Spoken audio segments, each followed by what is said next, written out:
Government Business Order of the Day number 1, Royalties for Regions Bill 2009, to be read a third time. Minister. The Minister for Regional Development.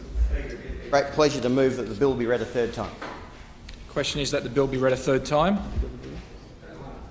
Now. Member for Armidale. Thank you, Mr. Acting Speaker. Mr. Acting Speaker, look, we, I guess, want to reaffirm our understanding, our commitment to the development of regional Western Australia, and our understanding of the motivations behind the Royalties to Regions campaign, and our acknowledgement and our preparedness to support this legislation, because it is a program that was put to the people. It did get traction in the bush, and we don't have any difficulty with that. But I have to say, there needs to be some real thinking about this bill and about the process of this legislation. Now, you don't need to legislate. We didn't need to legislate to introduce royalties to regions. Royalties for regions was introduced administratively through the normal processes of government. Now, that has already been done. We've got to think of why then do we have this piece of legislation coming before us.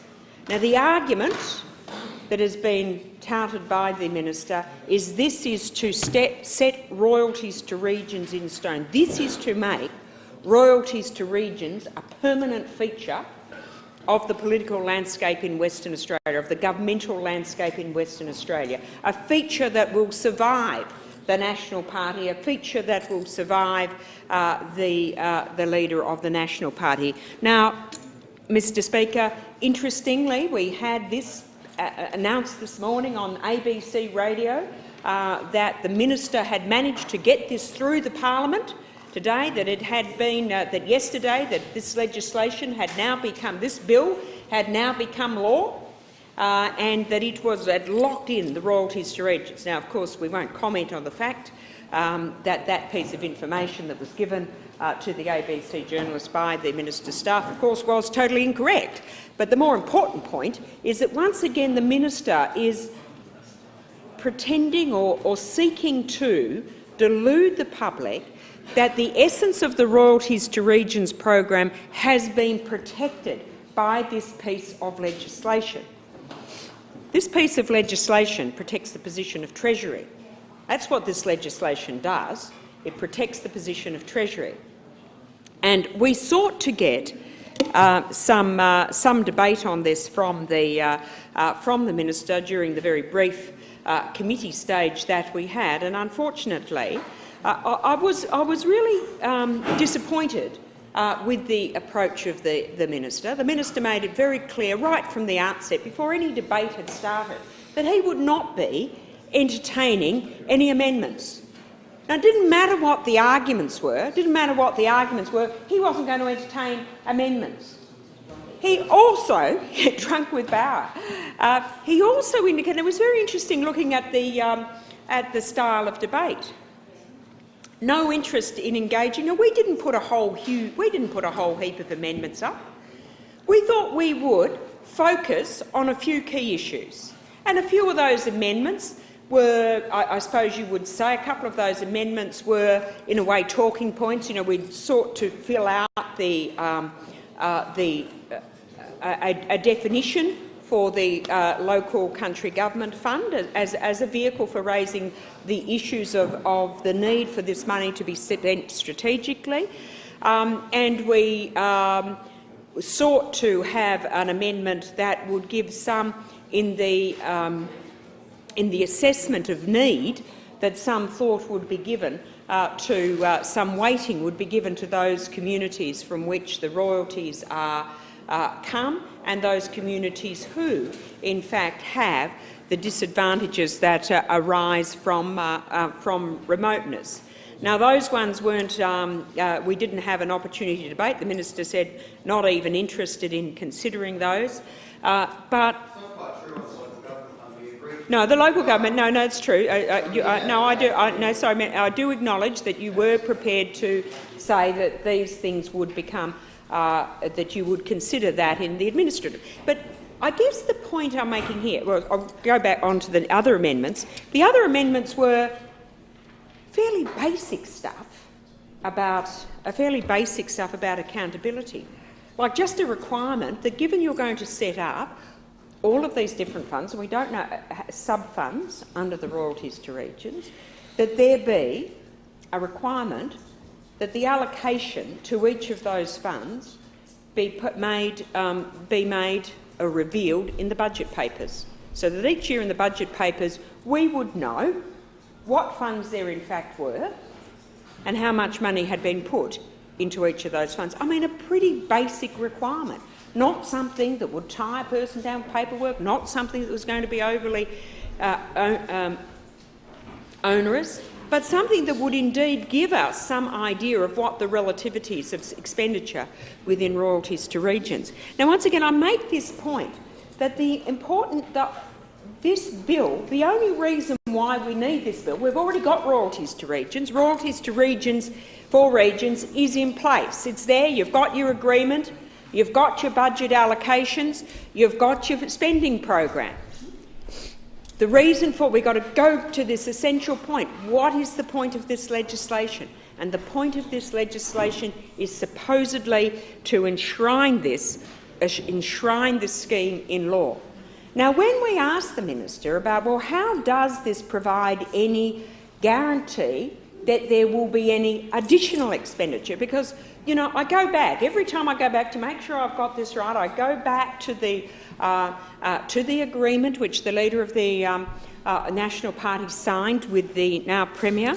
I go back to the documents that were released by the National Party during the campaign. And every time this essential clause comes up, and that is that this project will be additional to monies that would be in the forward estimates, that are over and above the routine expenditure of government in the regions. And this is an incredibly important point, because already in regional Western Australia, and we certainly know that we put an unprecedented emphasis on regional Western Australia, that already in the budget the amount that is spent on infrastructure and services in regional Western Australia without royalties to regions exceeds 25% of the value of royalty income. Probably exceeds 25% of total income, but it certainly exceeds 25% of royalty income. So if you have a bill, if you introduce a piece of legislation to enshrine this scheme, part of that must be, there must be some provision that makes this additional to the routine expenditure of government. Now, there is nothing in this legislation, as we've pointed out, that does this. The legislation allows this expenditure to be totally open-ended, provided, of course, that it is in the regions. It allows, as we have said time and time again, it allows for any number of funds to be set up, sub-funds to be set up, which can be in receivers of the money from the 25% allocation. And as we've said, there is absolutely nothing to stop this being used incrementally as just basically the vehicle for delivering the normal services that you would expect in regional Western Australia. Now, the Minister's response to that, when we point this out, that this bill doesn't actually deliver anything, doesn't deliver any security. The Minister says, well, of course it's always going to be available to a government not to do it. Well, what is the point? I mean, we've not been able to get the Minister to be honest about what's the point of legislation. The point of legislation that he's going to go out there and misrepresent to the people the real nature of this bill. He is going to represent to them that he has guaranteed this extra 25% from here to eternity. And the devil is in the detail. I mean, you don't have to actually be incredibly skilled to actually work out that there is no additionality entrenched at all within this legislation. All it does is guarantee a base load of expenditure in country Western Australia, which is already far and away exceeded by the ordinary expenditure of government. So there is no protection in here. Now, the other line is, oh, it's all going to be independently determined, and all the expenditure, we're going to have all this independent, we've got this trust body coming up. Well, let's have a look at this body. I mean, for a start, the CEO of his department, of course, was subject to his direction, is on the board. It's a very independent person. And secondly, let's actually look at what their responsibility is. Their responsibility is simply to make a recommendation about the allocations to the particular sub-funds. That's all they do, just make a recommendation to the existing sub-funds. So this bill is not necessary to implement royalties to regions. It's not necessary. It doesn't. It doesn't deliver royalties to regions. And most certainly, Minister, you should not be going out there into the public and saying that the essence of royalties to regions, and as I said, the essence of royalties to regions is additionality. There is no additionality that is enshrined in any way, shape or form to this bill. Now, the other thing that I was very disappointed in the minister, and I'll contrast him to a number of other ministers, even the Minister for Water and Mental Health makes a genuine effort to answer questions. There was an extraordinary degree of arrogance when we sort of sought some explanations on some of these provisions. And just to flip an eye, you'd have to have someone from Treasury there. Like, we would have to have someone there from Treasury because he can't answer the questions. No interest in briefing himself, no interest in actually coming to terms as how this is going to work and what the practical logistics of this are, because there are some genuine questions that we had. One of those questions, of course, being we've got two requirements, and we don't object to your provision that says that the fund should be capped at $1 billion. I mean, that is a reasonable provision. But of course, you've got another provision that says that thou shalt allocate 25%. Now, and we set out some, quite simple case studies of how it might be that you had a situation where the amount that should be allocated is $750 million, but all you could allocate because of monies that may have been allocated but not spent that were in the fund, you could only allocate $600 million. Now, we wanted the minister to explain to us how he actually saw this working. Because there is no, and I think this is a deficiency in the bill, there's no actual timeline at which this would apply. So that, okay, at the time of budget, you might only make your allocation of $600 million. If 3 months later, monies that had already previously been allocated were there expended from the fund, the total dropped by $150 million, would you then be required by the operation of this legislation, and it seems to me that you would be required to top that up, to put that extra $150 million in. Now, I don't think we got any serious answers to that. I mean, I think the answer we got, oh, well, you'd have to take that up with Treasury. And I really think that... The answer, I said yes. That you would top it up? Yes, I said the bill requires it to be appropriated to the full 25%. I'm glad at least we're getting... Well, I said that to you yesterday. No, you didn't. But oh, yes, I did. Okay. You may not have been listening because you were too busy being condescending, but if you had listened, that's actually what I said. No, Minister, I actually expected you, and I have to say, I expected you to be someone that would be more prepared to be engaged on debate. I mean, the provisions that where we pointed out some of these issues, you just said, such as the one where we asked for the information to be provided in the budget, you just kept on saying, my advice is that this clause does it. Now, the clause, I mean, you only had to have moderate literacy skills to know that there was nothing in the clause that required that. You love talking down to people, don't you? Does it No, make you feel no, I stronger? don't. I Does it make don't. you feel more relevant? No, seriously, I actually expected, I was incredibly disappointed with your performance because I actually thought that you would attempt to engage on the issue. I actually hadn't anticipated. And as I said, we didn't put up huge numbers of amendments. We didn't try to bog this down. We wanted to focus on a few key issues and, quite frankly, a couple of issues where we thought that we could actually improve the legislation. And your whole attitude was, you just it was like a robot, just kept on reciting. Treasury advises me that da-da-da-da. We're quite, you're manifestly capable of reading the provision and knowing it doesn't say that at all. So, well, this is interesting that there will be a top-up. That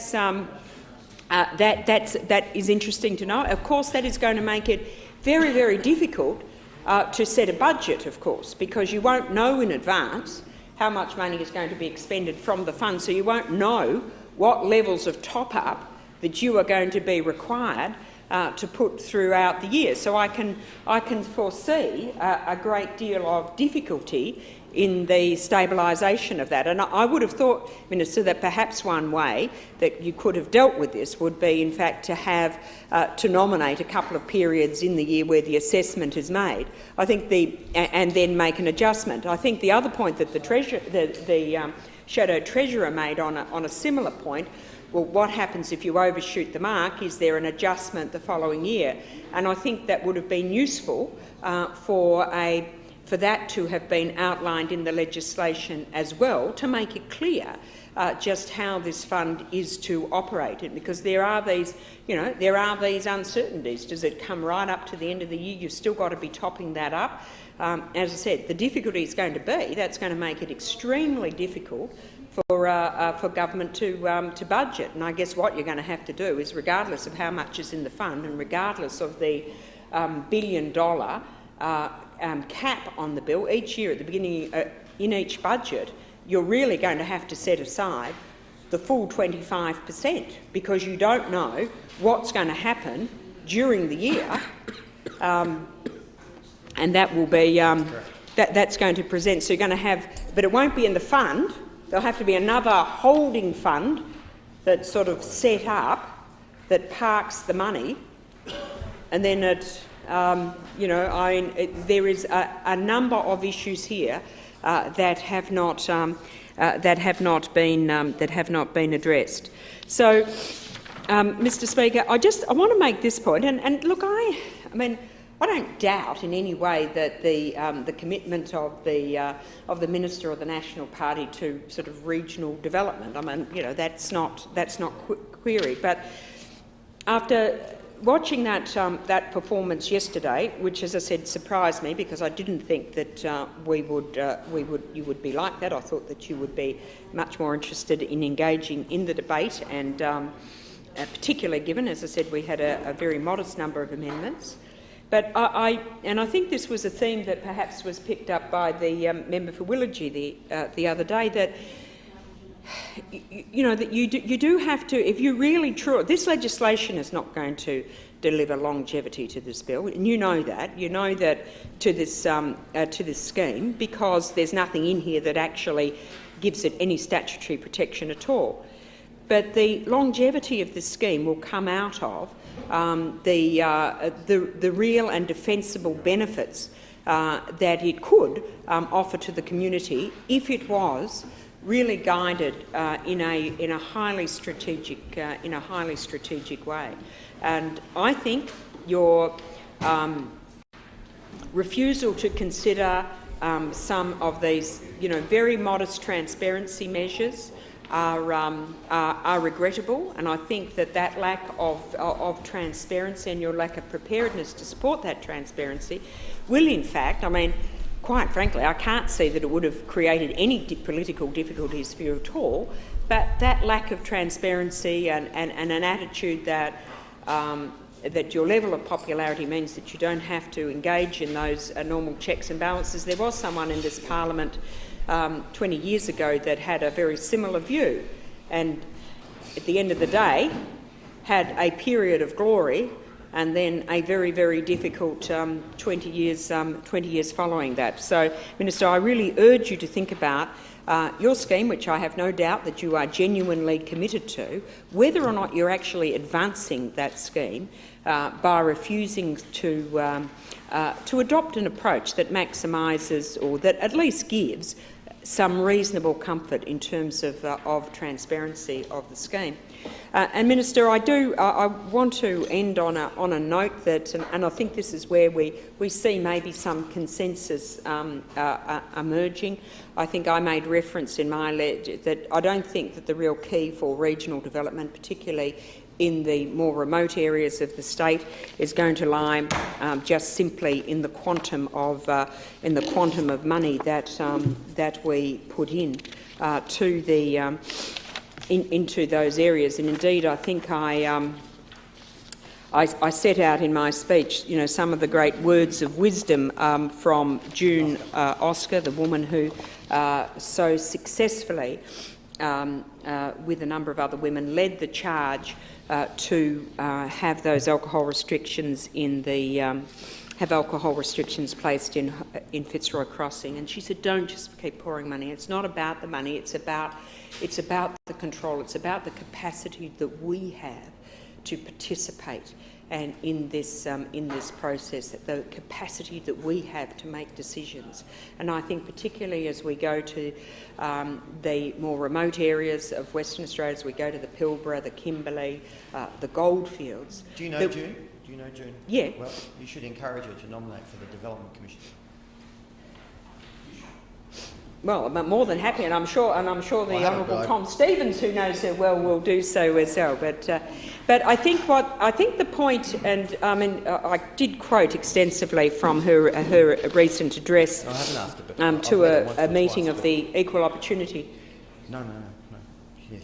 But she is very much saying that they have such complex circumstances that they are dealing with, such a multiplicity of sort of cultural groups, of historic people, traditional owners. They've got these extraordinary social problems that they deal with on each day, plus the collision of the cultural collision between a traditional society and a mining and a burgeoning mining activity, that they need to be more deeply engaged. And I know, Minister, you have spoken of governance, and I say to you, and I know that this is a view shared by many on this side, that if we are to make progress, if we're to make real progress, it's not just about lumps of money in these funds. There really does have to be a really radical thinking about the service delivery models, the way in which we devolve responsibility within, obviously, the parameters of our statehood, but the way in which we devolve more responsibility for determining which services are delivered and how they are delivered in those communities. Because unless we do that, we're not going to make the transformative difference. We'll make things a bit better. We'll continue, and we certainly try to do so. We put a lot of effort into working, I'm not just talking here about the Aboriginal communities, I'm talking about the issues particularly with the growing mining towns. But I think you would agree the time has come where I think we need a more radical approach to the engagement of people in regional areas to have more say in their own destiny. Within, obviously, the responsibility that we have to allocate and monitor funds, but when it comes to actually delivering those programs, to making decisions, prioritising those programs, we can do a lot more to support those our regional communities, and I think that's how we'll get better results. And if I can just give one example of when we went up we went up to the Pilbara. And we went to the Kimberley, but this was particularly an example of the Pilbara that I saw where failure was of running these projects from sort of in a centralised Perth bureaucracy, or even if they have outposts in those areas where these things fail. Now, they don't always fail, because sometimes the nature of the people that are involved ensure that they succeed, but we had a group of public servants from different agencies that were involved in the delivery of services to children from 0 to 5. Now, we could not believe that some of those people there that were managers in their area had never actually had dialogue with the other agencies providing related and overlapping services, and some of them didn't actually seem to think that that was unusual or problematic, that their lines of communication were with Perth, their accountability was to Perth, and the fact that there wasn't much actually being delivered didn't seem to be of great concern. Now, as I say, it doesn't apply always, because there will always be talented and hard-working and committed individuals that will take a different approach and go out there and actively seek that engagement. But we've got to make sure that the structural arrangements that we have in place actually support, actually make sure that that happens, rather than make it something that may happen, but certainly certainly cannot be in any way guaranteed. So there is a lot more we can do. We've got a huge state. There is a real challenge in getting those regional areas meeting their full potential and delivering the sorts of lifestyle that people aspire to. It can be done, and we want to work together to deliver that. But let's do that, I think, in an atmosphere of transparency. And as I say, Minister, we obviously wish you well, but I urge you to think again about the transparency provisions. We will reintroduce them in the legislative council, and we'll hope you'll consider again your rejection of those. Thank you. Speaker. Member for Pilbara. Speaker, as the Minister knows, the opposition supporting the bill and thinks it would be enhanced by amendment. In reference to this particular legislation, I can't help but be reminded that the Labor Party, when in office, we brought forward to the Parliament at the time legislation aimed at putting in place a regional infrastructure legislation that was aimed at delivering into the regional areas of Western Australia what then was a significant increase in funds for the regional communities.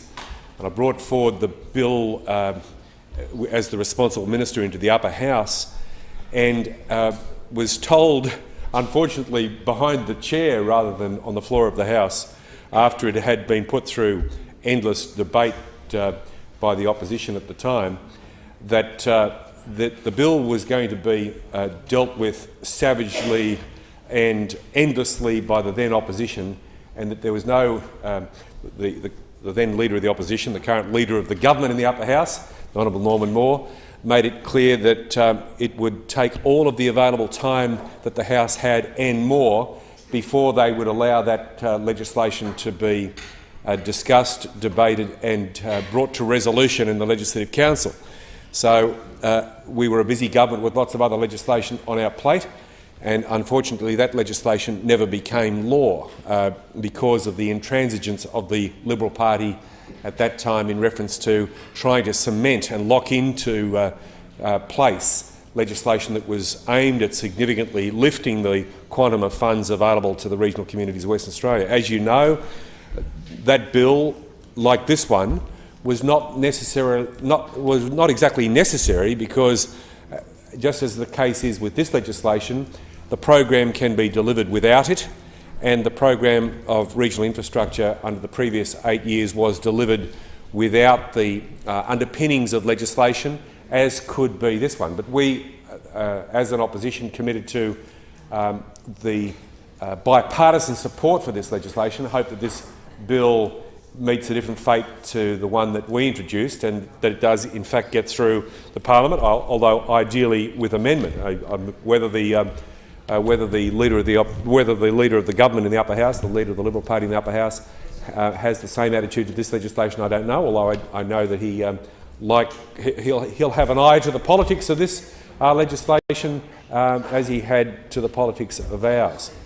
I'm critical of, I guess, not the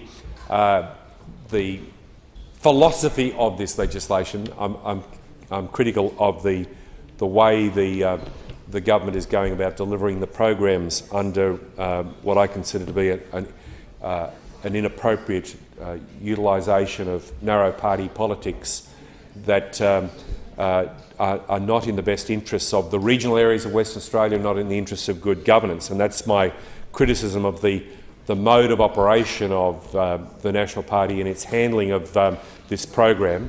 And I believe that the legislation could have helped, if amended, to protect the government, protect the National Party from itself, and to protect the best interests of regional West Australia by ensuring that party politics is not played with what should be an increase of focus of governments, particularly the state government, with the financial opportunities that come from resource activities across regional West Australia. There should be commensurate focus. It is, as the previous speaker has said, not only about money. It's not all about money, but money is desperately needed to focus in on some of the major challenges into regional West Australia. And I echo the sentiments that have been expressed as well. As addition to money, you can't have government contribution just simply being a replay of palliative economics. If I can draw upon a thesis that was put before this Parliament by the now Shadow Treasurer, the member for Victoria Park, with his beach head, is that what you call them? Headland speech. It was a headland speech, which on critical of the concept of palliative economics, and there is a risk that this Royalties for the Regions Fund is a bit like, runs the risk of being just simply a poker machine, and you've got to pull all the handles down and get the right colour scheme going up before you can get any funds flowing out with surety into the communities to support their needs. Voice from regional communities in the design of policy, in the construction of programs and the participation of program delivery is utterly critical to the success of regional areas of Western Australia. Nothing is worse as a regional representative than whether with this government or previous governments, working with your local communities where you're dependent upon each inch of progress upon the arrival of some remote minister from a Perth-based government coming in, having to tick off on the minuscule steps that are necessary prerequisites in the orderly progress of regional communities, whether that's a land release program or planning approval process. It is utterly frustrating to find governments over the extended period of my own period of being representative for regional areas in the Parliament in both houses, to be dependent upon Perth-based administrations, ministers in this area is horrifically destructive of the success of regional communities. And for me, the other fear in this, as I've expressed earlier in the debate, and I'm not going to go too long on this, was that just as in the Indigenous Affairs area or in the regional portfolio, there is a huge risk that siloed funds, as have been siloed in this regional Royalties for Regions program, can be the only bucket from which the central agencies will draw before they will do anything in regional areas. The Premier recently has gone through the Northwest, highlighting the needs for an approach to urban development, particularly in the Pilbara future cities of Port Hedland and Karratha, and talked about the need to emulate the successes of Darwin. And simultaneously with him doing that, he's presiding over a government, leading a government where core funding from the central agencies in the Water Corporation area had been pulled out of the regional communities, so that a town like Port Hedland has lost its infill sewage program that would be the prerequisite for doing exactly what the Premier has identified as being necessary. So as the Royalties for Regions scheme comes in with its bucket of money, other buckets, smaller buckets perhaps, but all adding up to a significant disappearing of the cash over the horizon, while being replaced by this Royalties for Regions scheme. And you can end up with a quarantine bucket of money where the core agencies of government will do absolutely nothing unless they're augmented or, in fact, replaced by this bucket of funding. That's the failure of Indigenous affairs policy, and I fear it's the failure of regional development strategies of the past, and there is a real risk that this one will experience similar failure. I guess how is that avoided? In part, it's avoided by very, very hard work on the part of a minister, and in my experience, sometimes I wish that the member for Armidale had spent less time playing with metropolitan train sets and had been more available in her portfolio to. Yep, you could to have been available to spend. Oh, I'm glad she's out. I'm a fan and a friend. But if a minister with that a huge capacity for delivering projects had the opportunity to work exclusively on regional development strategies and to deliver all of those energies that were necessary to successfully get a train line to Mandurah built on time, on budget, or certainly near enough. A couple of years and a couple of. Well, it was near enough in comparison to it was pretty good, but. It was on time based on the last timeline and the last budget. The skill and effort and focus and sheer grunt of a minister that was necessary to do something like that should never be underestimated. I can tell you, look, I've been in the place, as I repeatedly remind the House, a very long time. And in that time, it is rare to get such a phenomenon of a minister who will let no obstacle get in the way of delivering upon what government policy that she was able to embed and enshrine into firstly the Labor opposition and then into Labor in office. Now, in terms of regional policy, one thing that will be necessary is absolutely no laziness on the part of the minister responsible for focusing on regional activities. It requires focus and hard work to deliver upon advancing regional interests. And it requires not only hard work, it requires smart work, and it requires the collaboration with the whole of the other arms of state and federal agencies and regional communities to achieve success.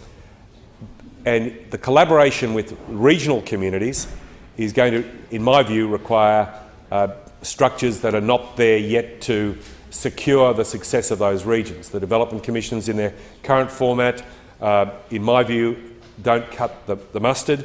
They need to be, in my view, replaced by something that is spoken about in the Sanderson report, the Indigenous Implementation Board's report to government, and where there will be new models, new ways of delivering for those regional communities, not duplicating existing structures, but in my view, replacing structures, and that will require the skill of leadership in government to find the ways of getting rid of structures that are currently not able to adequately deliver and find new ways of removing some of the structures that are there. The federal government's regional development structure, our own state structures, and the organisations that are in the way of the orderly development of the regions. The appropriate expenditure of effort and energy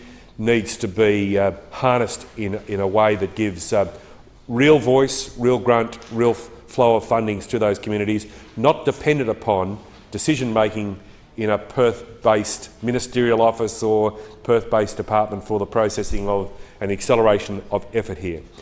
For me too, in a region like the Pilbara, I started my job in representation of the Pilbara at a time when BHP Billiton, for instance, was telling me that the life of their operation was around about 25 years in reference to the Mount Newman mine at that stage. And I'm talking about 1980, where they were saying to me it was going to have a 25... This is when I started working with politics in the Pilbara, not before I was elected to Parliament, that 25 years would probably see out Mount Mount Newman, Mount Whaleback.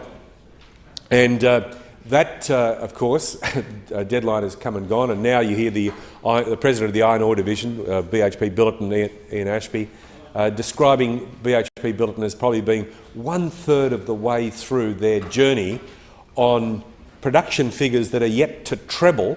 So we're into the Pilbara operations of a town like Port Hedland and town like Newman of a minimum on current known reserves and projected export figures of a 70 to 80 year journey ahead of us with massive growth yet to come.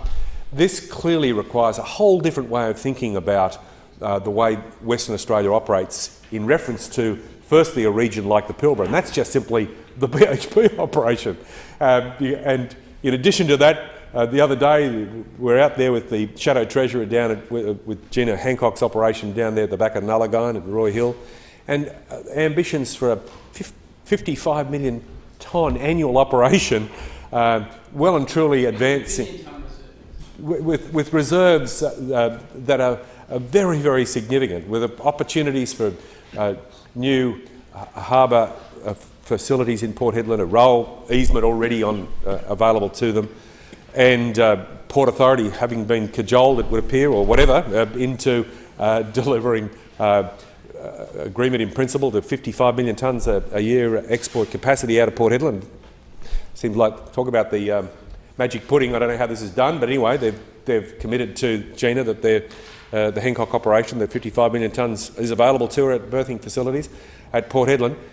This is, and that's just one of the operations, all the smaller ones all around the place, Atlas and Fortescue and not to mention Rio, and then the combined integration of the two facilities, and that's just iron ore. And then in addition to that, all of the other commodities that are on the go in the Pilbara, and that's just the Pilbara. So in the regional areas of Western Australia, the state has got opportunities that are utterly and completely bewildering for anyone with a history that I've come through and just sort of seen the growth of the industry just over these last 30 years. A little longer in the Kimberley, with also its own particular opportunities and challenges. This response, the Royalties for Regions response, I understand its history, and I support the thrust of it.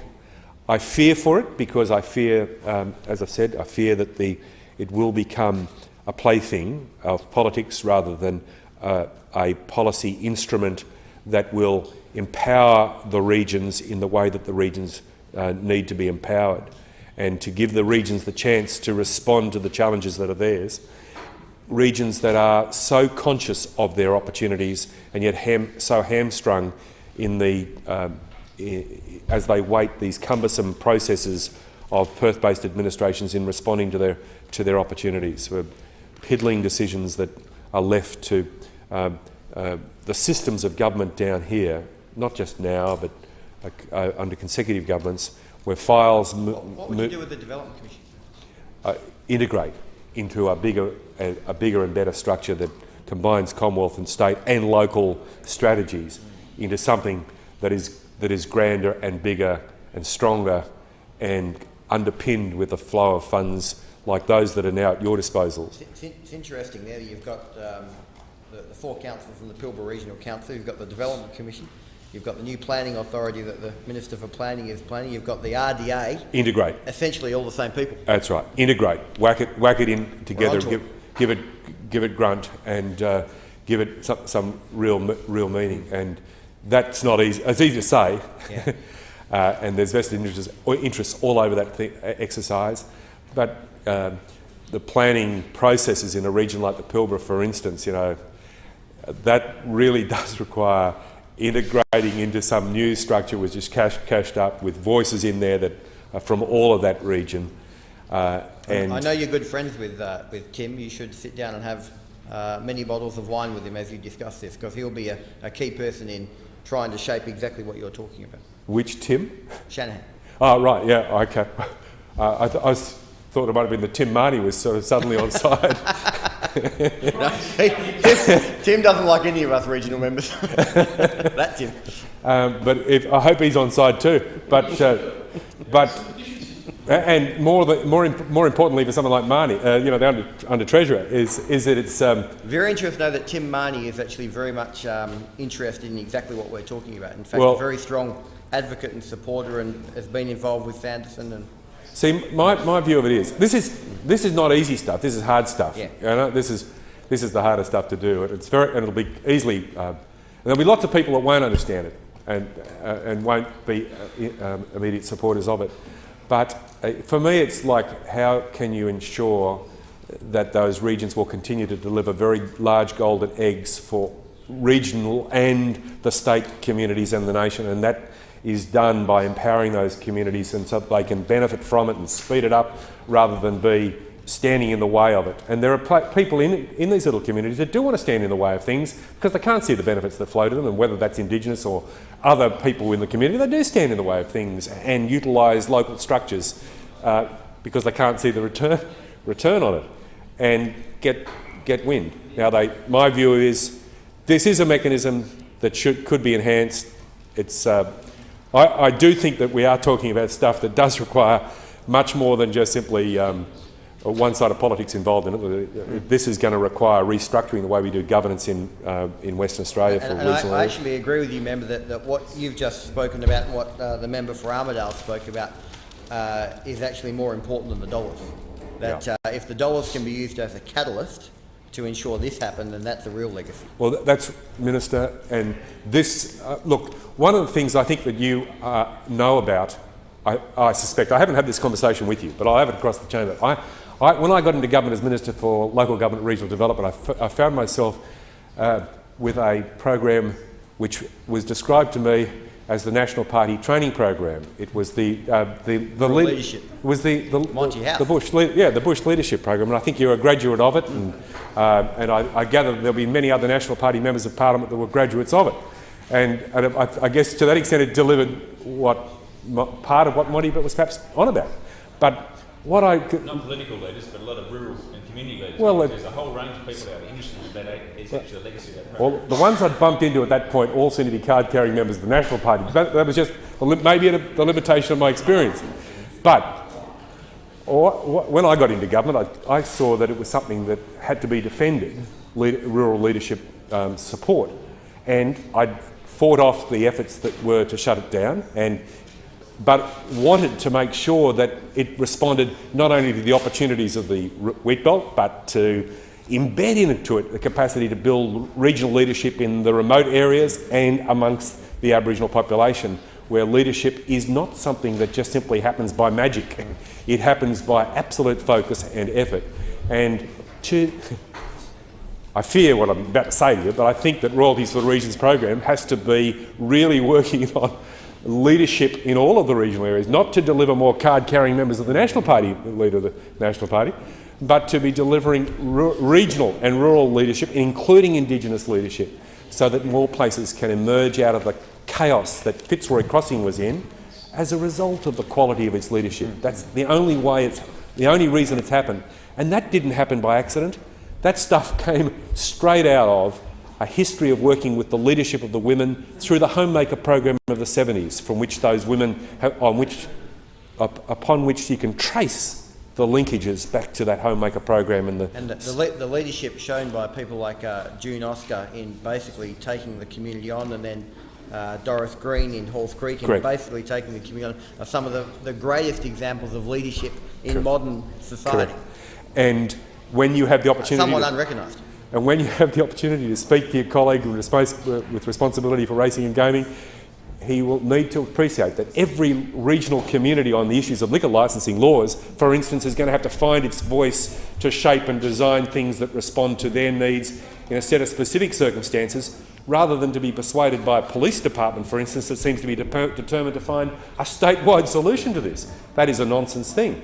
and each regional community will have to find by supporting the emergence of leadership to take up and that's building leadership is not stuff that happens easily.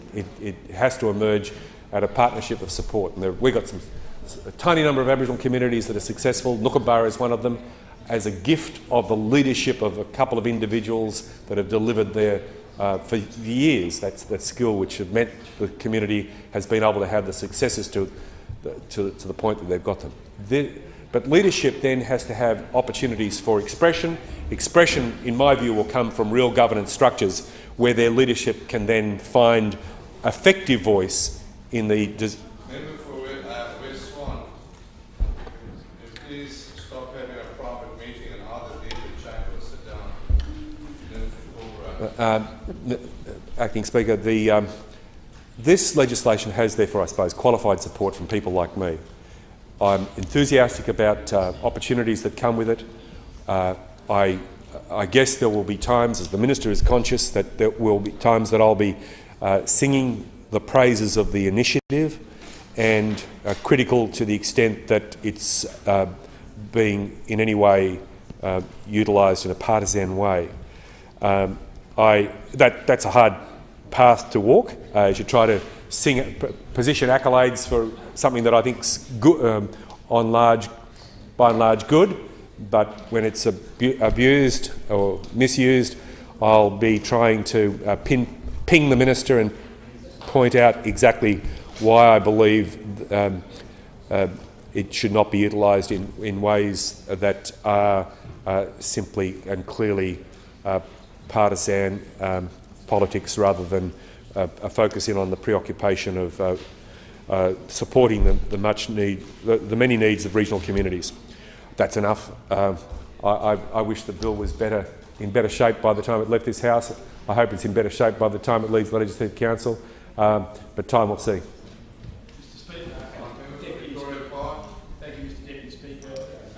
I rise to make a short contribution to the Royalties for Regions Bill of 09 and to strongly endorse the excellent contribution made by the member for Pilbara. That's particularly when you're quoting me, member for Pilbara. That is always the better parts of your speech. But also to endorse the comments made by the member for Armidale in respect of her comments concerning transparency and the concern she raises in respect of continuity. I don't want to go over the comments made by the member for Armidale. I'm aware we are operating under a little bit of a time frame, but I do want to make say a few words, Mr Deputy Speaker, because I wasn't here for the second reading debate. It's perhaps the most interesting bill that I actually wanted to be in the chamber for the second reading debate this year. Unfortunately, through various reasons, I was required to be paired last week during that second reading debate. Well, it sounds, Minister, you referred to some of the contributions made in the second reading. That sounded as though it was there were some good contributions made. So I do want to make some comments in respect of this issue. Minister, 2 points that I'll make at the beginning and I will come back to at the end. You have now in front of you an extraordinarily interesting job and a role to play. Not only was Royalties for Regions obviously the key to the government, why Colin Barnett, why the member for Cottesloe sits in the Premier's chair, is the Royalties for Regions bill, this legislation. But secondly, I think perhaps you should have kept local government portfolio, and I'll come back to that, or had that as well, and I'll come back because I think this legislation doesn't do or set up what I understand you want Royalties for Regions to be. I don't think what you are doing is in sync with perhaps what the Minister for Local Government is doing in respect of local government amalgamation. It might be getting closer now, I'm not sure, but I don't think there was that coordination, because I think the problem you'll have with Royalties for Regions in the delivery of what you want, and the many speeches you gave when you sat on this side of the House about regional development and the problems of regions and the problems government has in delivering services to regional areas, and what you hope to do with this legislation will deliver on what you want, and no more than the Royal Perth Hospital Bill, or whatever it's called, will ensure that there is a tertiary hospital here in the city. the skeleton of royalties for regions that's outlined in this bill will actually deliver on what you want. I think that is going to come down to the Minister of the day in respect of the outcomes that you hope to achieve. And the point has been made by, I think, every member of Parliament that the purposes of royalties for regions, as outlined in the bill, I don't think anybody has any problem with or any disagreement with, and they are outlined basically in Clause 9 of the bill to provide infrastructure and services in regional WA, to develop and broaden the economic base of regional WA, and to maximise job creation and improve career opportunities in regional WA. Mr Deputy Speaker, I don't think anybody can fault those aims. However, I think royalties for regions now, and this is something I have been giving some thought to well before I entered Parliament, about regional Western Australia, and any member of Parliament in Western Australia, federal or state, cannot represent Western Australia without spending a lot of time thinking about regional WA. I am the member for an inner city seat. However, the sheer size of our state means that every MP has to have an interest. And this has been caught up, I think, to a certain extent in the debate between, during the former Howard government years, desire to centralise in Canberra and the response from state governments in Western Australia, distant state governments in particular, like Queensland and Western Australia, that Canberra don't have the solutions or the experience or the networks to make decisions on behalf of West Australians, and a similar argument can also be made that Perth doesn't have, people in Perth don't have that same sort of local knowledge and credibility to deliver services in Kununurra or Esperance or anywhere in between. So I think this legislation reflects a bigger constitutional debate that I think has been going on for a little while now about the role of government, and there has been much comment made about the inability of Canberra to actually implement policy successfully on the ground, regardless of what the Prime Minister says. The Prime Minister of the day says at the end the structures of government have simply not in place to deliver on what they're saying. And the similar problem exists in Western Australia. Federal? Yeah. Is actually better at that than maybe previous. I think you're right. Developing quite a good partnership with state agencies, and that's not always perfect.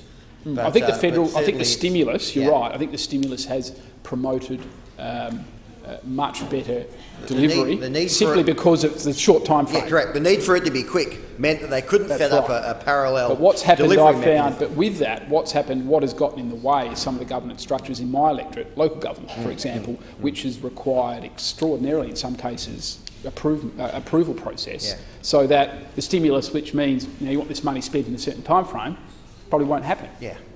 And that's why I made the point before. I don't know if you're interested in local government, but I think it's something that should have been stuck with you as Regional Development Minister, so that this amalgamation process or policy of the government could have actually gone together. Now, this is something that I've been given a bit of thought to for a while, and I know that the Minister is aware of a paper I wrote back in March of 2007 on this point.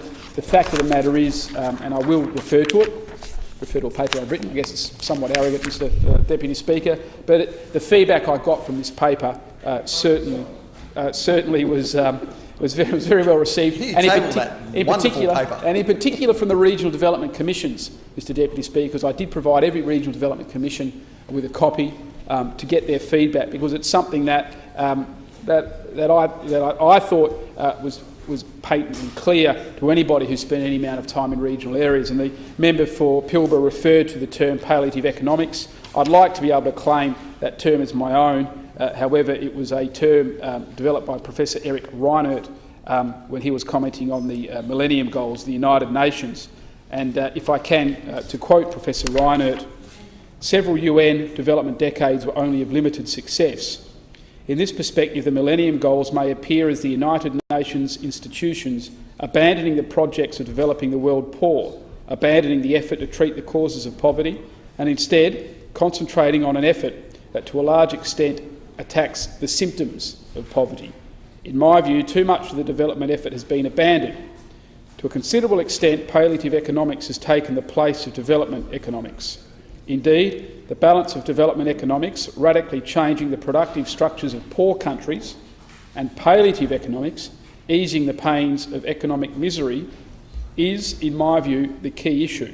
And I think we are planning for a serious imbalance where the extremely high costs will be much less important than the long-term economic effects. And, Mr Speaker, my worry and the worry that the member for Pilbara raised is that the Royalties for Regions money simply becomes that palliative approach to regional development. I hope I'm wrong. I hope that the Minister can construct through this bill and the wide ministerial powers that he has to really flesh out this legislation, can construct something that actually promotes development as opposed to, as outlined by Professor Eric Reinert, adopts that palliative approach, because at the end of the day you'll have a lot of money spent over a period of time with no discernible difference or discernible change in regional Western Australia. And the success of Royalties for Regions, Mr Deputy Speaker, isn't going to be on who is occupying the Treasury benches, whether it's Labor or Liberal. The success is going to be whether in 20 years from now Royalties for Regions still exists in some form, and that will only be the case if there is buy-in and support from metropolitan Western Australia as well. And as soon as there is a general perception that it is perhaps it's a slush fund or it's being spent on useless purposes, then that political capital that supports it at the moment will disappear, regardless of the support in regional WA. And I know the Minister is aware of those concerns because they are simply, it simply really is the reality of government, that whoever ends up with the majority will look at areas to cut. But if Royalties for Regions ends up delivering an efficient regional development structure, then it's something that we kept in place. And the member for Pilbara outlined this, the whole idea of integration. In my paper, I proposed a regional development structure basically broadly based around the Regional Development Commission areas of influence. I'm not embedded in the Regional Development Commissions, but based around their areas of jurisdiction. And I made the point that Western Australia is very well defined by our regions: the Kimberley, the Pilbara, Midwest, Great Southern, Southwest, etc., Goldfields, and so it made sense to have a structure that reflected that regional identity that Western Australia has. And within that process as well, you could actually incorporate Aboriginal traditional owners into the mainstream governance structure. That is, for want of a better description, as traditional ownership as a ward represented on that regional government structure. So there is a buy-in into a mainstream governance structure that has influence and decision-making capacity over the delivery of important services to whichever region they live. And this is something that I think maybe, and I fear if the Minister for Local Government and the Minister for Regional Development go off their different paths, may be an opportunity that is otherwise lost. And I certainly say this with no partisan influence at all, but I think this really is an opportunity now. The Minister has an extraordinary opportunity, an opportunity that I quite envy, to really to get an outcome for regional WA that has been missed for quite a period of time, well, it has been missed for a long time. And I've written recently, and I've made comments recently in respect of Aboriginal affairs and the role of the Department of Aboriginal Affairs. This is my own personal position is that the DIA has allowed mainstream government to really abrogate its responsibilities. And not long after I was elected, Tim Marnie, the Under-Treasurer, raised this very issue. Not long after he became Under-Treasurer, when the budget bidding process was going through and departments were putting in their bids to Treasury for their annual budget, and he realised that basically every department had their Aboriginal bid, for want of a better description. And the Under-Treasurer realised quite quickly that there was no overarching strategy behind these bidding process. The DIA was bidding for its housing, health, Justice, etc., all making their Aboriginal bids, and there was no overall strategy. And that was a perfect example of that palliative approach that I've been referring to before. Nothing actually bringing it all together. And I think for too long, that palliative approach to economics has dominated the delivery of Aboriginal affairs in regional WA. That's what we're talking about, in regional WA. And I have, in fits of pique, called for the department to be abolished. Whether it needs to be abolished or radically restructured, I'm open to suggestions and I'm open to ideas, but at the moment, certainly my view is that it's a department that's well past its use-by date in terms of delivery. And I think, Minister, this is something you have an opportunity to do. And we spent some time in our short consideration of detail in respect of the subsidiary accounts of the fund and clause 5D, 1D, any other account. There is an opportunity for you to take some significant leadership in respect of the Aboriginal Affairs portfolio. That is, start to incorporate regional development and Aboriginal affairs into a single process in regional Western Australia, where you don't have regional development occurring, usually in regional WA, as we know, in the form of a mine, and Aboriginal affairs sitting right next to the mine in the places of decay and the sort of statistics that we see from abject poverty. So there really is an opportunity, Mr Deputy Speaker, and I hope the Minister is aware of the ability he has through this legislation, through the influence he has on this government, on the Liberal government, in getting some of these outcomes. And some reference has been made already to June Oscar, who I think has outlined the fact that more money is not going to solve any problem that she is encountering in her community. The problem is the structures of how her local community can actually take control and deliver on some of those programs, rather than having them controlled out of Perth or even Broome, Mr Deputy Speaker. So there really is a wonderful opportunity for the Minister at the moment. And if I can, I just want to outline... I think, Member, just before you go on to the next thing, I think that's why the Ord expansion offers so much opportunity, because it's exactly what we've tried to do. We've tried to say, let's not do the project and then tack on some cash for the Indigenous community on the side. How do we weave them in every step of the way? In the Ord final agreement that negotiated land, so agricultural land for the Indigenous community. Yep. As the housing blocks are developed, it's given housing blocks. We've just created a block of land to enable them to participate in the building of the work camp. That will be required under the ADP. So I'm on the record saying that is probably one of the most unique opportunities in Australia, even, of actually trying to do exactly what you're talking about. Ord, I think, is the key, probably the key in terms of what I've just been talking about. I don't think the Kimberley Gas Hub is actually the answer, despite what the Premier says. I think the Kimberley Gas Hub will, like the borough, there are probably, I think the member for Pilbara did tell me, there are less than 10 Aboriginal people directly employed on the borough. Obviously, they're highly sophisticated jobs running LNG trains, etc. The last 25 years. Oh, there you are. Kept looking for you over there. Sorry. For 25 years there were less than 10. Now, there are, I'm not saying that obviously there are flow-on jobs out of that sort of investment. The Kimberley Gas Hub, we'll see that as well, of course, and there will be other revenue sources, but I think the Ord will have a more direct impact on local employment and local regional development opportunities than for Aboriginal people in the Kimberley Gas Hub. I may be wrong, but that's just how I see that playing out. But I do want to, again, for my own self-interest, I guess, just outline a number of points that really sort of summarise the point I was trying to make in respect of that discussion paper back in March of 2007. And that is, firstly, I noted that the Federation, that is the country's machinery of government, has become too dysfunctional to adequately respond to the complexities of the delivery of public policy. Secondly, two economies had emerged within Western Australia, regional and metropolitan, quite extraordinarily different economies. Thirdly, while the two economies had divided metropolitan areas, the real manifestation of the disengaged economy is felt in the regions and highlighted most often in the statistics that derive from Aboriginal poverty. 4. As a result of the inability of our governance structure to deliver on public policy commitments, an ad hoc palliative economic approach has become the norm. 5.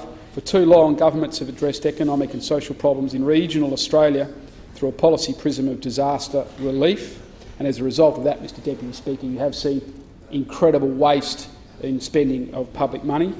6. If we continue down the path of palliative economics in respect of our regions, we are in effect accepting the ultimate demise of our regions and simply applying a palliative economic drug to ease the pain on the way to the economic grave. 7.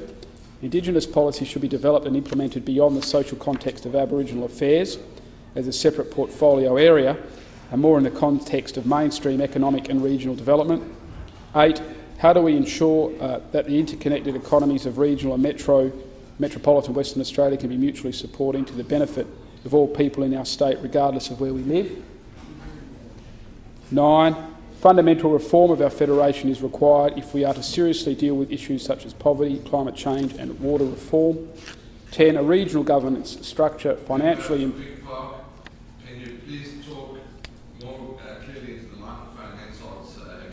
A regional governance structure financially empowered and appropriately legislated is the only way by which public policy can effectively be delivered. 11. Western Australia needs to continuously assess its mineral royalty structure and how to maintain its position as a modern, successful resource economy while endeavouring to broaden our economic base. And 12. WA should consider the option of a state-based future fund by which to preserve the long-term benefits of our current commodity economy. Mr Speaker, I realise I have wandered to a certain extent away from the direct the Royalties for Regions bill. However, we are in third reading and I didn't get the opportunity to participate in the second reading debate on this piece of legislation. However, this bill in its current form that won't do anything more than what the Royal Perth Hospital Bill will do. The Royal Perth Hospital Bill won't create, won't mandate Royal Perth Hospital to operate as a tertiary hospital. It won't do that. This bill won't do what the Minister says Royalties for Regions will do. It won't maximise job creation. It won't develop and broaden the economic base. It won't provide infrastructure and services in regional WA. It may give the Minister the financial capacity to direct money into certain areas that will promote that. But once this Minister is gone and ministers come and go, the legislation will rise and fall on the clout and power of the Minister. This does nothing to endorse or enshrine or entrench a Royalties for Regions structure as the heart of government. And the Minister, I think, this legislation I think has been drafted by Treasury, by the Department of Treasury and Finance, in a way that ensures that in the future it doesn't necessarily have to be a drain, if you like, on public monies and won't necessarily deliver 1 cent more to regional WA than what is currently being delivered through the mainstream government process. That is the fundamental problem of the legislation. It's the fundamental problem that has been highlighted by the member for Armidale. The Minister did not need to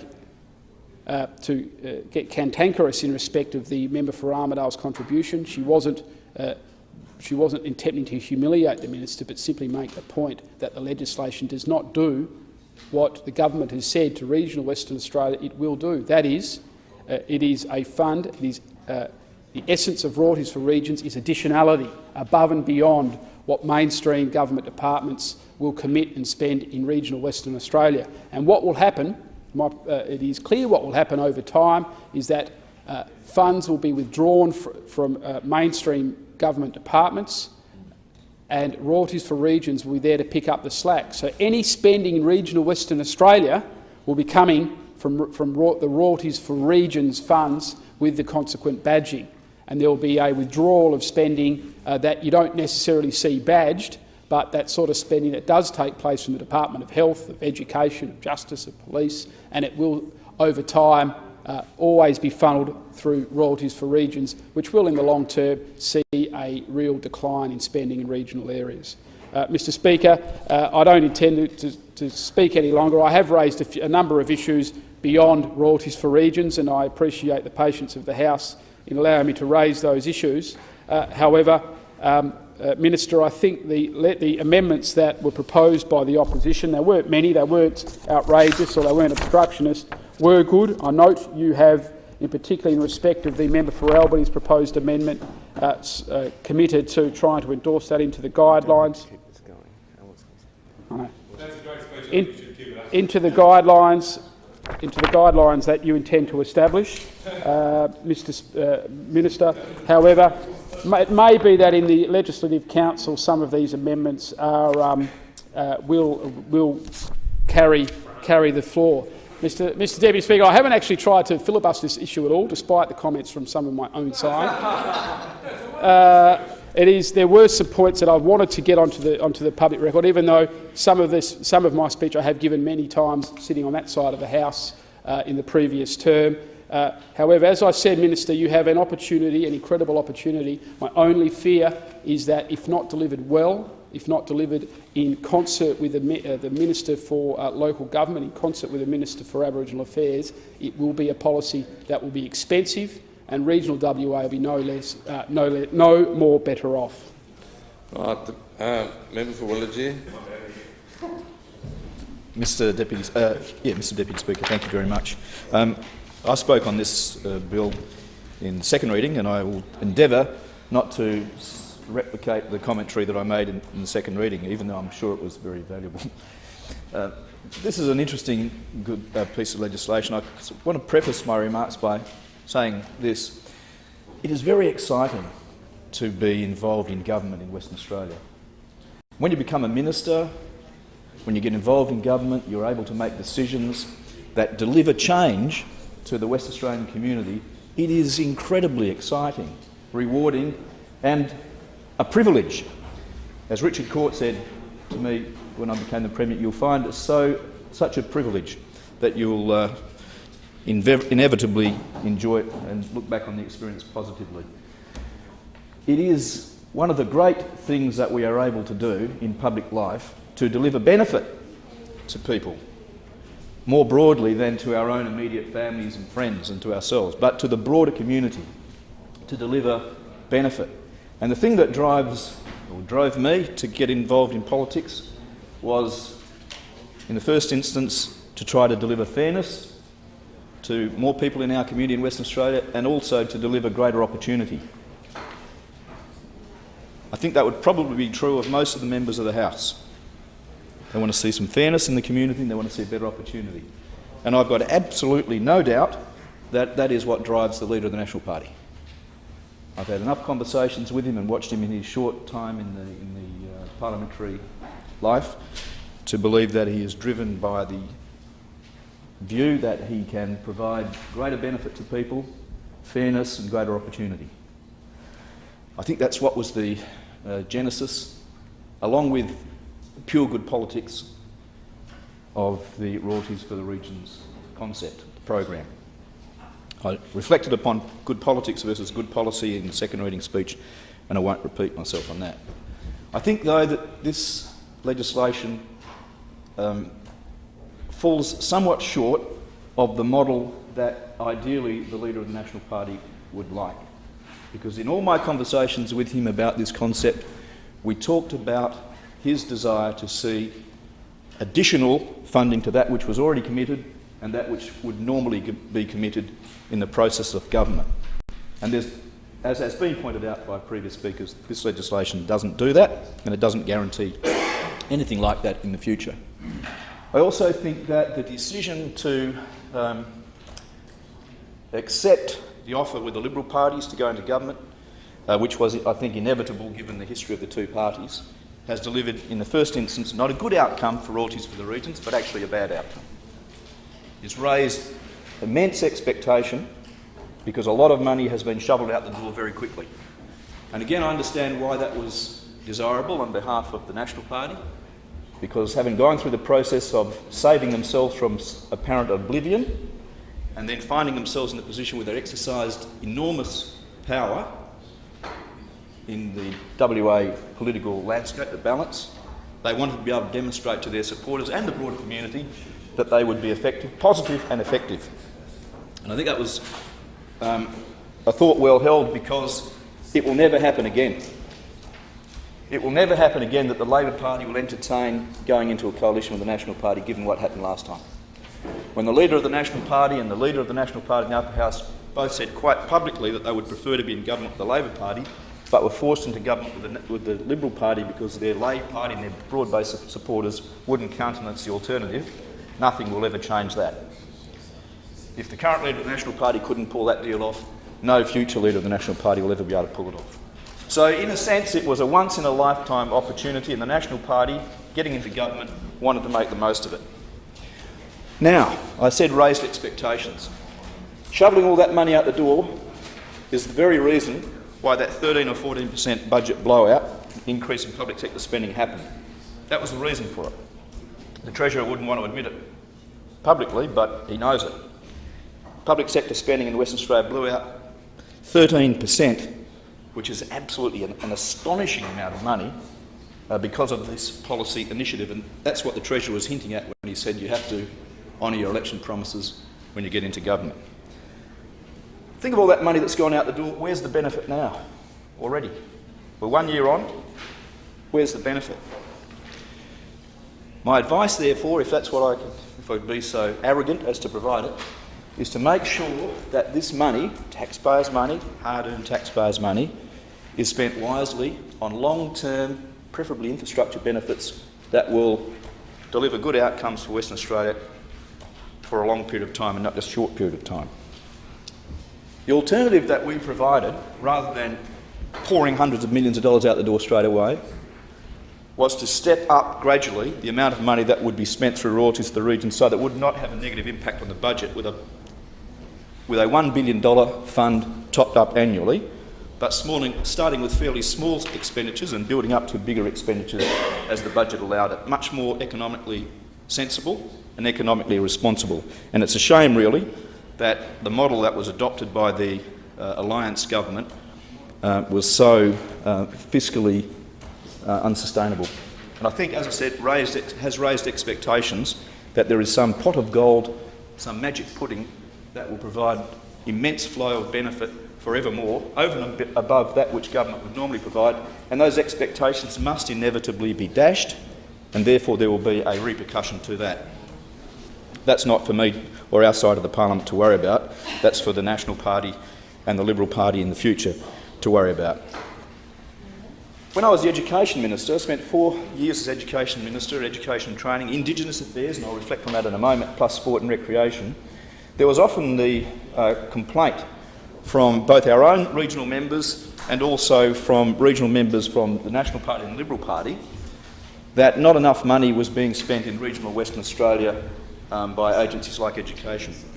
And I recall asking for an analysis from the Education Department as to what percentage of the education budget was being spent in regional Western Australia as opposed to metropolitan area.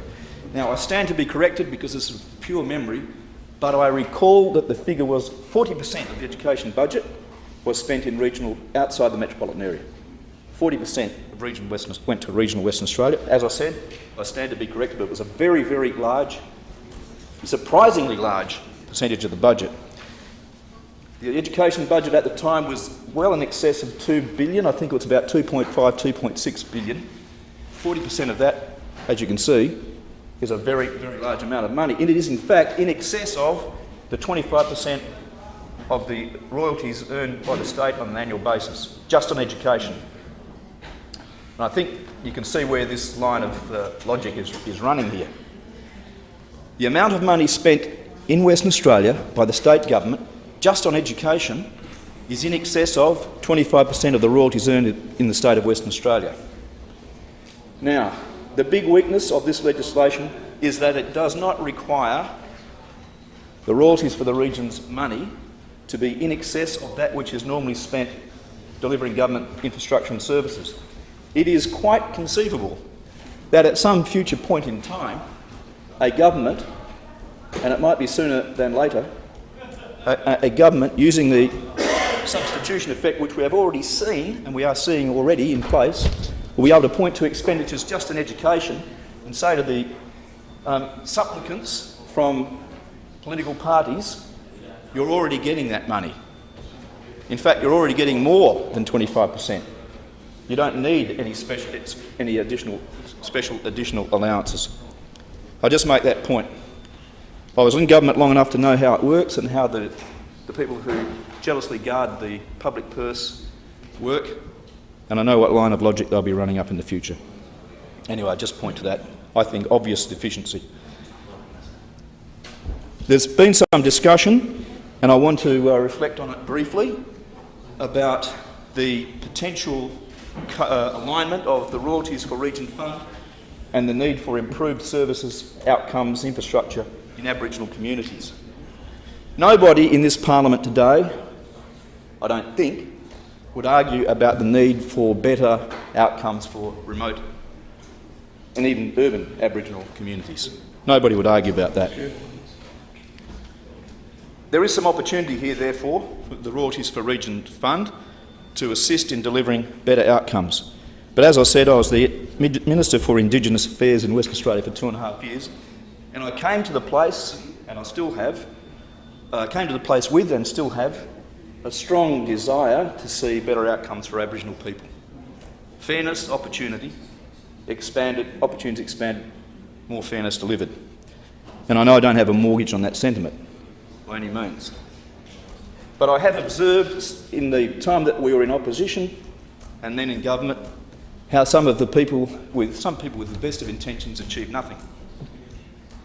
And one of the ways that they go about doing that is forever constantly describing the problem and constantly advocating adjustments to the way bureaucracy goes about its activities, which deliver no increased benefits, rather than analysing what particular initiatives in particular communities might help.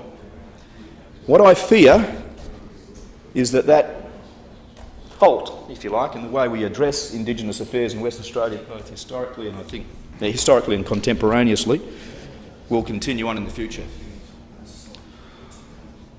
I acceded to a request from the then Indigenous Affairs Minister, Sheila McHale, and I thought it was a good request to employ a special advisor on Aboriginal affairs, and my very high regard for John Sanderson led me to believe that he was a good person for the job. I don't think there's a person with better credentials that was suggested, and his intentions are pure. Unfortunately, the experiment was an abject failure. And it was an abject failure because of a very simple reason. What I asked for from General Sanderson, John Sanderson, was to go to Indigenous communities and identify ways that we could put in practical initiatives to help people get an economic base to their existence, particularly men, employment opportunities for men. And I thought with his status in the community, he could go to the boardrooms of every company in Australia and at least get a hearing and suggest ways that they could engage with employment projects in Indigenous communities. I pointed as the example Brendon Hammond, who had been the Managing Director at Argyle Diamonds, who had achieved an economic miracle by employing up to 25% of his staff were Aboriginal and running a very, very profitable business, based on his knowledge that just because a person had dark skin didn't mean to say that they were incapable of holding down a job. He'd learned his skills in Africa. And he produced what I believe is an economic and social miracle with Rio and Argyle Diamonds. What I got instead from the Indigenous Affairs Special Advisor were a series of reports which basically just described the problem. I knew the problem. I'd lived with Aboriginal people in the broader community all my life in Western Australia, country Western Australia, then acting as a minister and so on. I knew the problem. I didn't need it to be described to me. What I wanted was someone who was prepared to actually activate some solution, and it didn't come. And when I criticised that fact, I was pilloried in the media in Western Australia. I would advise people who are embracing the latest report from the Indigenous Implementation Committee to actually ask them, give me more than a suggestion for reorganised bureaucracy. The answer does not lie in reorganised bureaucracy.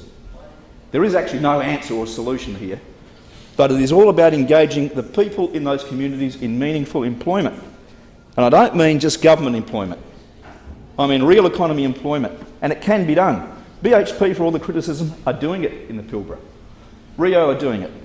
Even Woodside, with Don Volti, have embarked upon a program, and they did it because we in government criticised them for not doing it. The first discussion I had with Don Volti, he told me that they'd doubled the number of Aboriginal employees. I knew that there was only one, and I asked him if it was now two. And he more or less affirmed that that was the case, but they had a big agenda. Anyway, with royalties for the region's funding, if it ends up just pouring more money into a new bureaucratic system, it will achieve nothing. So I just give you the benefit of that experience. There's been some criticism of Tim Marnie, the Under-Treasurer. In my experience in government, Tim Marnie, as much as anybody else, was committed to getting better outcomes in Indigenous communities. Better outcomes. Tim Marnie was not a person who denounced government activity or anything like that. Far from it. He was a person who genuinely wanted to see better outcomes, but had a sense of the economic value of government activity. Mr. Speaker, I wonder if we've got another 5 minutes? Am I? Yeah. I want to just continue on this reflection, because I think it's important that the Minister for Regional Development, who will oversee the royalties for the region's funding, have some idea of the legacy and the difficulty, therefore, that lies ahead in this area. When we came to government, Indigenous people in Western Australia had been demonised by the previous government. They were held up as people who were going to snatch away your backyard through the avenue of native title. They were going to destroy the economy of Western Australia, that they were avaricious people, and that we should be all afraid of them. And the West Australian newspaper cooperated in that presentation. I well remember the scare headlines in the West Australian newspaper and the photo of the black hand reaching around the map of Western Australia. In other words, we're all in peril from some Aboriginal land grab. Jeff Gallop, Eric Ripper, and the rest of us who were in opposition at that time decided that we would embrace native title, take on the challenge of making it work to deliver benefits for Aboriginal people, irrespective of the storm of criticism that came from every single private sector business organisation, particularly those in the mining industry. And we had several meetings which we were loudly and almost violently castigated by people from the mining industry because we were embracing native title. Premier Gallop had the courage to stand up to them, and we went ahead with our native title policies. 8 years later, 900,000 square kilometres of Western Australia lies under native title. We've just enjoyed the biggest mining boom the state has ever seen. We doubled the size of the domestic economy. We doubled the size of the economy. We reduced unemployment. We had a record number of Aboriginal children staying on to school to years 11 and 12, record number of Aboriginal children in apprenticeships and traineeships. We had built schools, medical facilities and police stations all over Western Australia. We had become the first government, and I'm talking about Labor governments here as well, the first government in Western Australia's history to take on, that is tackle, the problem of domestic violence and child sexual abuse in Aboriginal communities. And we did that off the back of the coronial inquiry into the death of Susan Taylor, the recommendations of the Gordon inquiry, and the flood of information that came as a result of that to us from metropolitan Indigenous people, the Noongars, and people from regional communities. We took on Robert Brophy, who the previous government had provided with some sort of independent federal state out there in the Swan Valley where he could defy the law and could not be touched no matter what was going on. We took him on, we exposed him for what he was, a pedophile, and he was dealt with by the law and he's now in jail. We built 9 or 10 multi-function police stations in regional, remote Aboriginal communities. And I visited them. I went to Warburton and Warracoona on this parliamentary break, drove out there and looked at them. They're wonderful facilities. Police, community services, justice, a whole range of government facilities, all supplied from that one. Government services all provided from that one facility. Peter. Numerous offenders have been charged, arrested and taken out of those communities as a result of our government activity, and provided some relief and some safety for Aboriginal women and children in those communities, sort of relief and safety they had been denied for generations or for decades before that.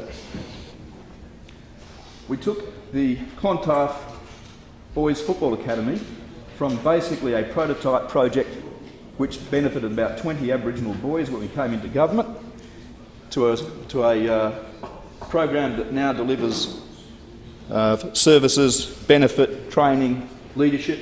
The member from Pilbara talked about the need for leadership training.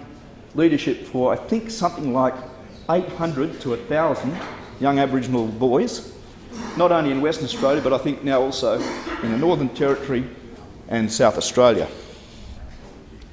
We put in place a quarantining of a percentage of the fund for the Community Sport and Recreation Facility Fund so that they would be able to deliver recreation facilities to Aboriginal communities which had previously been denied them because local governments had refused to recommend them in the process of the fund. First time ever that had happened. We created the richest Indigenous Art Award in Australia. Beyond the belief of Aboriginal artists all over the country that any state government would provide an award and therefore an incentive of that nature, tragically slashed in two by the newly elected government. A whole range of issues. But the challenge is there, and it is still there, and it is frustrating, I suppose, to hear so much negative reflection on the efforts of the government that I was leader of, and also the previous government, especially I think with Jeff Gallop in our early days, how much effort we put into delivering benefits for Aboriginal people. The leader of the National Party might want to be reminded of the fact that when we first got into government, we signed a formal agreement with the Indigenous people of Western Australia through the ATSIC regional representation organisations to deliver better outcomes, justice, more fairness and opportunity for Aboriginal people. But ATSIC failed. ATSIC failed to maintain support from the then Howard government and was closed down, even though I believe ATSIC in Western Australia was operating quite well. There were difficulties, but it was operating quite well. If your intention is to use the Royalties for Regions Fund to establish some form of regional representation body with Indigenous people, I wish you the best of luck and I hope it works, but you'll need to maintain an extremely positive and active engagement with it, lest it fail as well, because there will be plenty of critics. There will be plenty of critics. Mr Speaker, the Royalties for the Regions Fund started off with as a manifestation of the good intentions of the National Party leader and his supporters. It was coincidentally very good policy and actually made a great slogan, a slogan which proved effective in the election campaign. I hope that this legislation does not develop into a mere extension of a good political slogan. I hope that this piece of legislation isn't just an addendum to a good political slogan which will ultimately deliver no real benefit and disappoint the people whose expectations have been raised extremely highly. But I wish you the best, Leader of the National Party. I've got absolutely no doubt about your intention. I've also got absolutely no doubt that your intentions involve delivering great benefit to the National Party. And I don't think that's unreasonable. You're the leader of the National Party. You want it to flourish. But be careful in the way you go about it, because those warning flags that I raised the other day were real. You have to avoid getting involved in problems with lack of accountability, lack of transparency. And if you don't, even with the best of intentions, that would be unfortunate. So we will support the passage of this legislation. It is unfortunate that the amendments that the Honourable Landon McTiernan has put forward haven't been accepted as yet, but there may be some reconsideration of that. Right, member for Warnborough. Mr Deputy Speaker, I am cognisant of the time and that I am aware that people want to get moving, so I'm not going to reiterate my argument that I made in the second reading speech, probably in a lot louder and more colourful fashion than this speech will be delivered in. It is. I do want to pick up on one point, so I'm not going to repeat what I said. All of the criticisms of the legislation that have been made by other members here, I concur with. I do want to pick up on one point that was made by the member for Victoria Park in the course of his lengthy and considerable contribution, specifically the concern with regard to local government, the role of local government and the impact on local government of this legislation and this whole process and the manner in which it's been undertaken. I think I agree with the member for Victoria Park. It is clear that development of royalties to regions and introduction of it has been done to some extent in isolation of the local government minister and the department. Now I know that you have had interaction, and I know that you work together on some announcements, and he has a degree of responsibility in regard to the Country Local Government Fund. But I think the criticism is fair, and it can be identified through a range of a sequence of events. Firstly, the initial announcement of the Country Local Government Fund was made by the Minister for Local Government, who obviously knew nothing of the content or the nature of that fund at the time of making that announcement. So that was the first point. The second indicator was the way, I think, in which the structural reform process has been announced and undertaken by the Minister for Local Government concurrently with you trying to roll out the first component of the Country Local Government Fund, and noting, of course, that all of the criticisms and the arguments used by the Minister for Local Government for encouraging and indeed threatening to force amalgamations of local governments are actually good arguments for why you shouldn't have been rolling out the Country Local Government Fund, the first round of the Country Local Government Fund, in such a hasty fashion. Now, that's no criticism of you, because as Member for Willagee identified, quite clearly you always wanted to get that money out there in a hurry, and there's good argument for it, and coincidentally, in light of the economic crisis at the time, you could make the argument that it was a positive move to get it out quickly. But noting that you were doing that at the same time as quite possibly the greatest assault or change imposed on the local government sector in the history of the state was taking place with very little consultation, that is an indicator to me that of some breakdown in communications, or not necessarily breakdown, but some stovepiping of operations between the two departments or the two ministers, and the two operations, one being to introduce royalties for regions, the other one to being roll out amalgamations or structural reform. Another indicator, which is not related to you, but another indicator to me of how perhaps there's a bit of a theme or a consistent behaviour of this minister operating in one field of endeavour whilst ignoring or acting in isolation from another similar action by another minister that imposes change and demands on the same people, is the recent announcement of the changes to planning, the proposed changes to planning within the state announced by the planning minister, which I happen to believe, having received the briefing, has every indication of being a reasonable change, despite some of the criticisms that have been levelled at it. I'm still waiting to see and learn more about it, but the indications would be that seems a reasonable process. What he did was set a target through the discussion paper, put it out there for discussion and give a time frame for people to look at,